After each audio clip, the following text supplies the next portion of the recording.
Hi there. Hi. Welcome to our videos, Heart to Heart. I know we rabbit on about this every time that we start, but we have new members all the time each week. Just to say this is unscripted from our kitchen. We always wanted this to be just us being real, talking to you. So excuse the few ums and ahs along the way. Or more than a few. Right. So, what we're going to talk about? So the subject for today is an interesting one. What is your bottom line? There's been a little bit of discussion about that, hasn't there, on the forum? Yeah, there has been. Yeah. And I think, first of all, the easy bit of this is society has a bottom line now in terms of what you should put up with and what you should flee from. Now, and I think it's pretty standard across the world. In the UK, it is physical abuse, isn't it? Or sexual abuse to you or your family. Yeah. Now, again, I think one of the difficulties about living with a drinker, you know, is your standards do slip. And I have to say that once, and my children remember it vividly, Steve hit me and he broke a door. Yeah. Okay. Now, that definitely would be a description of my bottom line, but he'd just been diagnosed with terminal cancer. So I think at that point, and this is a typical example of how bottom lines shift all the time. At that point, as a behaviour, it was my bottom line. But I kind of remember thinking, I'll give you that one. Because he was under terrible stress and he just learned he was going to die. He never did it again. He wasn't, you know, could be a mean drunk. But if you're being hit, if your children are being sexually abused, or there's what we call real domestic violence, then the bottom line, and society absolutely agrees with this, is get out. Because this is raised a bit now in the UK because of lockdown. We're doing this one in coronavirus times. There are places where you can ring. I think in the UK you can even go to the chemist and ask to talk to your pharmacist. And, you know, if nothing else and you feel trapped, reach out to someone you trust, like a family member, and get them to reach out on your behalf. You know, even post on the forum if you're completely stuck. You know, don't stay silent, because the social advice here is this is everybody's bottom line, and you don't have to put up with it. I think one of the difficulties about talking about bottom line is it's very subjective. It's also, it can be cultural as well. Yes. Depending what culture you're within, certain things are objective. You know, certain things are frowned upon, certain things are just accepted. You know, and so we cannot say this is the bottom line. You know, the one that we do say is, you know, it is abuse and violence. You know, that's one thing that we do say. But what we do have to say is two things. One is that it is subjective, and the second one is that it can slip. Give you an example. You know, I mean, if you've been watching any of our videos, you'll see that I am a bit more clean shaven than I have been usually, you know, and that's due to lockdown, you know. We decided after the last video that I was beginning to get like Grizzly Adams or even a grizzly bear, you know, so so my standards have been slipping all the way through, you know, and if you're in lockdown, your standards have been slipping as well, you know. And we haven't had our hair dry. Sorry. No, and as you can see, you know, the hair's getting longer, you know, as I say, the beard was getting longer, and I was beginning to look like old Father Time a wee bit, you know, so I did shave a wee bit today, so my standards are coming up a bit. But that's just an example of what is happening right across the world at the moment. Standards are slipping. You know, we didn't start off to be like this. We slipped into this. Would that be fair enough? And it can be the same with, you know, either if you are a drinker or living with a drinker, you know, what's acceptable at the beginning, you know, that can be a long way away 10 years later. Can I talk about that? Because I mean, yes, of course you can. Me.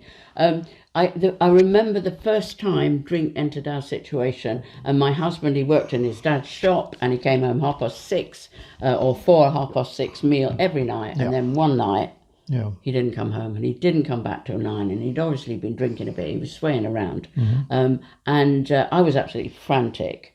And he just said, some mates came that I hadn't seen for ages, so I went down the pub and I forgot the time.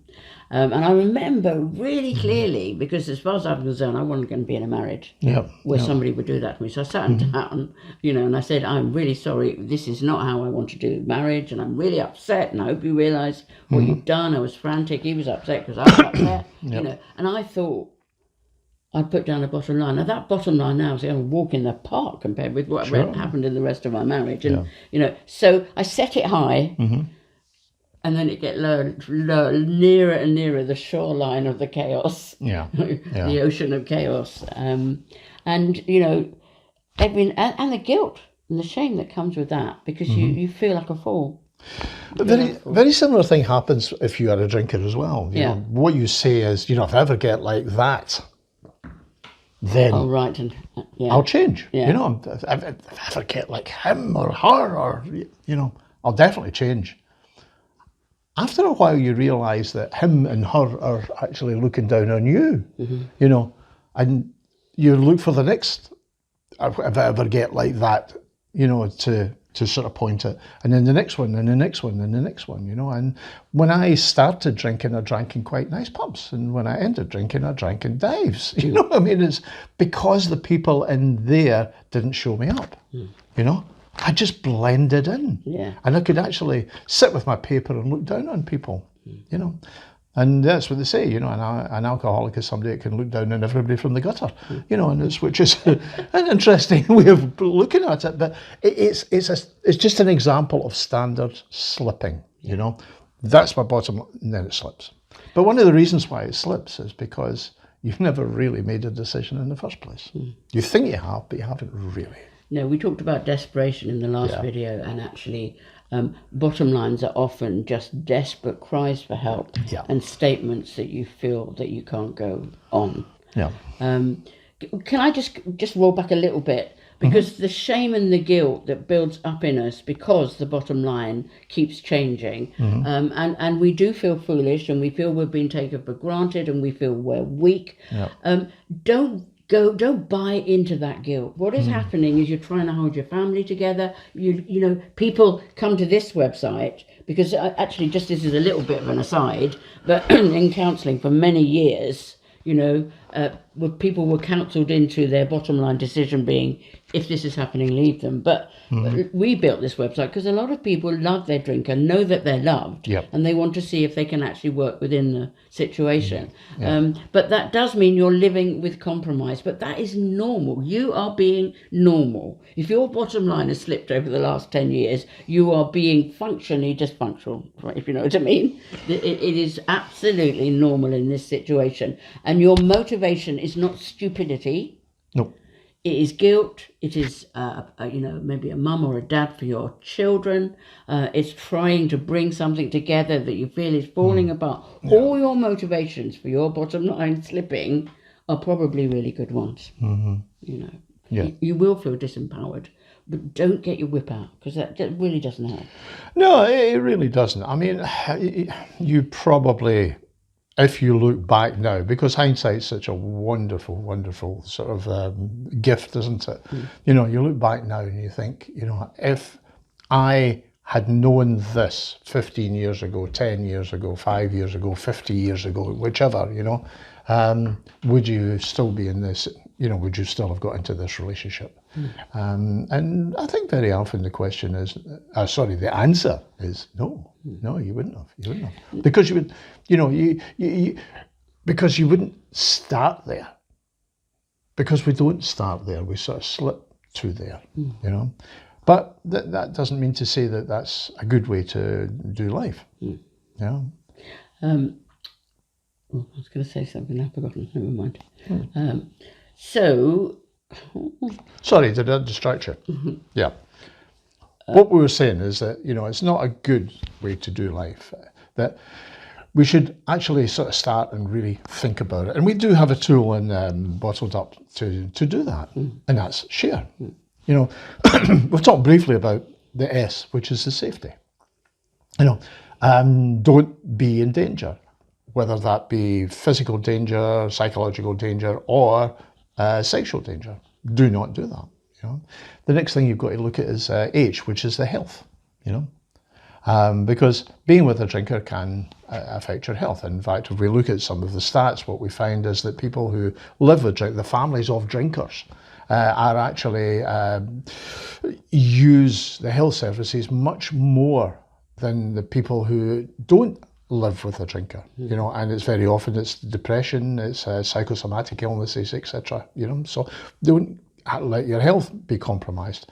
Then it's it's ambition, you know. So what did you hope that you were going to be, you know, in 10 years time and, you know, 20 years time? Where did you see yourself? Is that being eroded as well?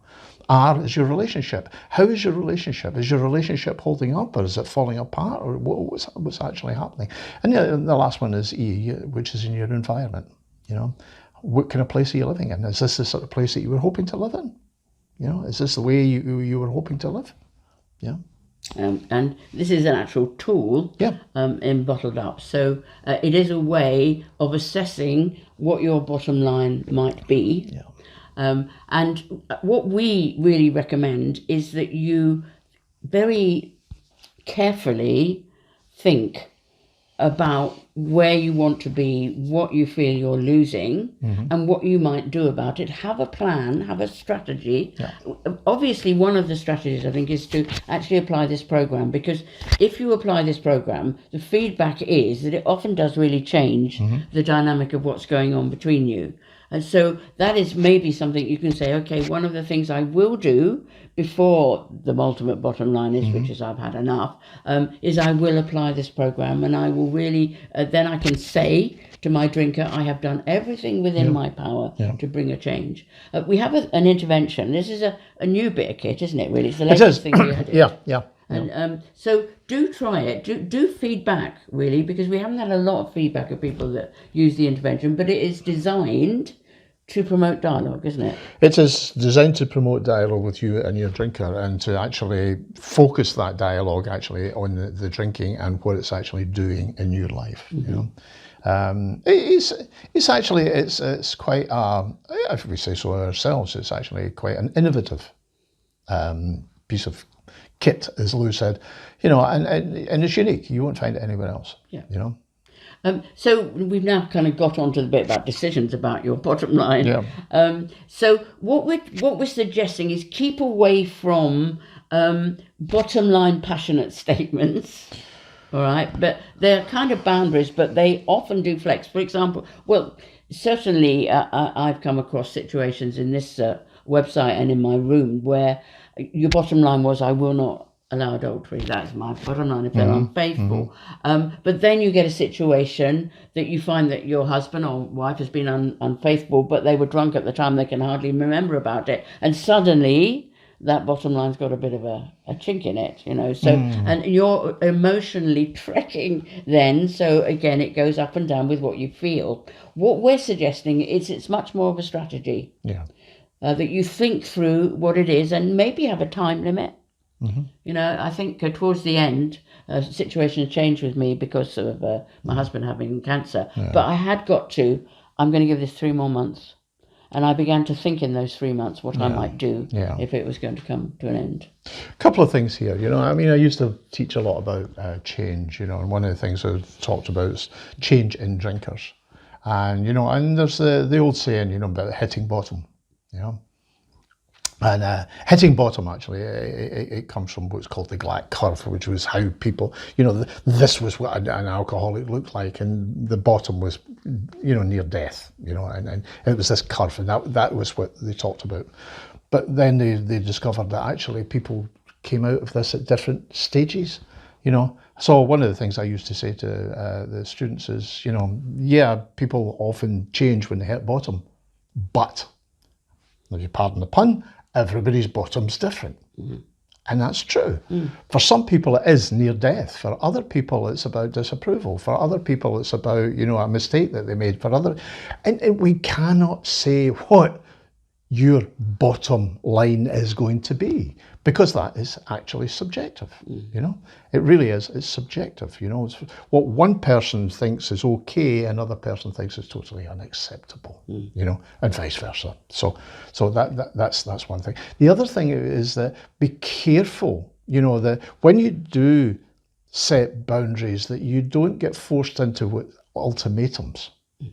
That's very important. Yeah, because that can it can end up tethering you. Because if you give an ultimatum, if you do this, then then, to be honest, it becomes laughable unless you actually carry it through. So either you back yourself into a corner, Yeah. or you begin to build up this reaction in your drinker that they Absolutely. don't really mean it. Yeah. So these ultimatums, they're not. They feel powerful when you say them. Oh, they do. But they're actually disempowering if you And keep saying them. they're quite normal. If you do this, then I'm off. Then and it's perfectly understandable. Yeah.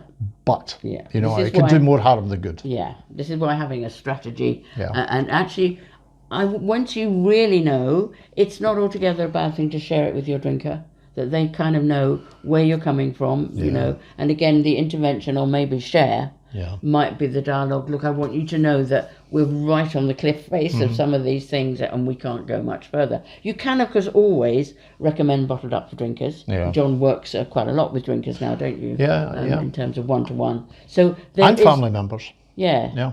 So if you come to the bit where you won't go any further, one of your, if you like, boundaries that you can say, I am going to leave, but you can do bottled up for drinkers. That can be one of your resources when you come, but make sure it's a plan. You'll find that your family and the people who love you will put your marker higher than you in terms of what you should put up with. You'll find you probably put your marker lower than what is good for your self-respect and love. That's often the case. Yeah, and we're going to talk a bit about coercive control in a video, because you could make a case for the fact that every time you live with an alcoholic, you're living under coercive control, because that's what alcohol does. Yeah. But that's a kind of separate video. And I've remembered what I was going to say. Oh, right, okay. And it is important. That's why I went a bit kind of blank. Yeah. Right. This is going to be hard for you to hear, but I pray that you do really hear us. If you're in a situation where you know your partner has a kind of a drink problem and you're contemplating getting married, moving in, going deeper in the relationship, we have got to expose the fact that there's magical thinking that goes on here. And you just hope, because you're in love, that it will get better. And we have to say, really, though it breaks our heart to say so, that isn't automatically going to be the case. If you are not in the relationship but you're contemplating it, we strongly suggest that there is much more evidence of your partner being prepared to get help and change and actually being sober than you've got at the moment if you're even using this website. You may not listen, because we know people that have gone in and they've seen all the signs. Yeah, very often they don't. But this is a flag up of the sign. I pray you will hear me here. And we're not saying don't be in love. We're not saying don't have partnerships. No, but don't be magical about automatic change if the sign's already there. We're not total unromantics, to be honest, and not total killjoys. No. 2 examples from my own life. Sure. My first wife, she knew I drank, I took drugs, she knew all that, but as we were walking down the aisle, to get married, she said, and now you'll change, won't you? Because that's what she thought. What she thought was that all I needed was the love of a good woman, and I did change. I got worse. That was unfortunate. The second thing is that, and this was, she'd stopped the magical thinking by this time. I think she'd learned a bit. And we talked about my drinking, again. And I said, well, I think what would cure this is let's have a child.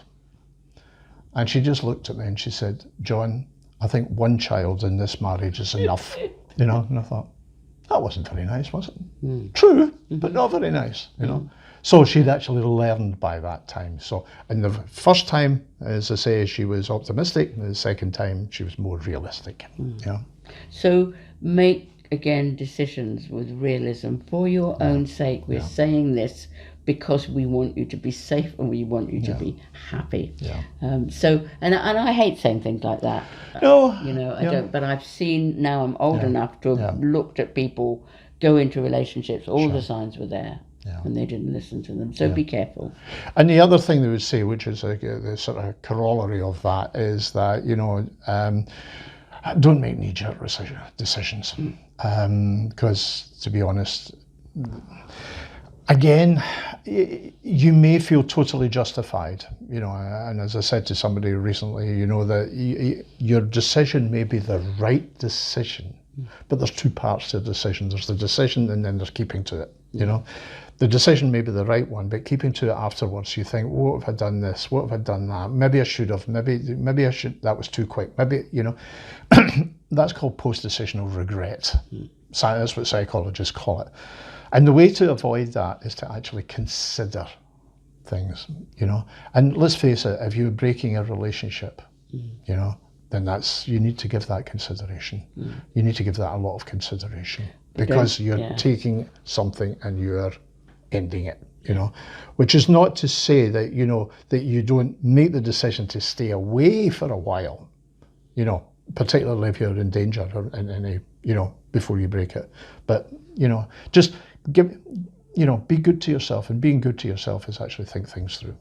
But don't hear that as permission to put up with crap that you know you should. Oh, absolutely not. Absolutely not. Again, this is a hard video because, like you say, it is subjective, and we'd love to say this is the bottom line, 1, 2, 3, and it is quite hard. And you know, do get on the forum. Do feel free to disagree with us. Do feel free to bring your own ideas about this, because it is such an interesting subject. And it's a subject that has a lot of pain, a lot of regret.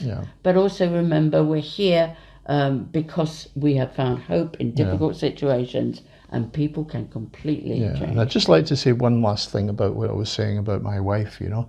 When I said to her, you know, let's have a child and then, you know, everything will be wonderful. And she did say, you know, one child's enough. But if you sober up, then we'll have a child. You know, I didn't, we didn't. And then we split, you know. So looking back and, you know, she made the right decision for her, you know, and probably for me as well. But you know, she didn't come to it lightly, by any manner of means. She put up with a lot and she thought it through, you know, and then she left. Yeah, can I say too, just before we finish, thank you. We know that there's a lot of people with financial considerations and are going through difficult times, and thank you for keep donating to the Chain of Care. We feel particularly touched when you do it in this kind of with what's happening. But remember, you're helping the next people like you to get help and support. So you are investing in the help for other people. It all goes back into helping other people. So just want to thank you for that. And, you know, read about the Chain of Care, because that's how we basically keep this website going, by you investing in the next person's help. And we leave that with you completely. You never know who gives or not, really. Okay, so thanks for listening. A little bit longer than sometimes, but I know, and it's a difficult subject, you know, and it's we don't want to be sort of, you know, simplistic about it, because we know it's not a simplistic subject, you know, and we realise that everybody's different, everybody's an individual, you know, and as I said before, everybody's bottom's different, so you know, remember that. Nice little phrase. Everybody, it'd make a nice title. It would, you know. We should have a song about that. Everybody bottom's different, you know. Oglet's taken over now. Sorry. We need to go fast. Yes, sorry. Right, bye-bye. Bringing the tone down. If you just arrived at the website, welcome. We'll love it that you're here. We will regularly relate. This is who you've come to be helped by. And we're so glad you're here. Take care. Bye-bye. Okay. Bye.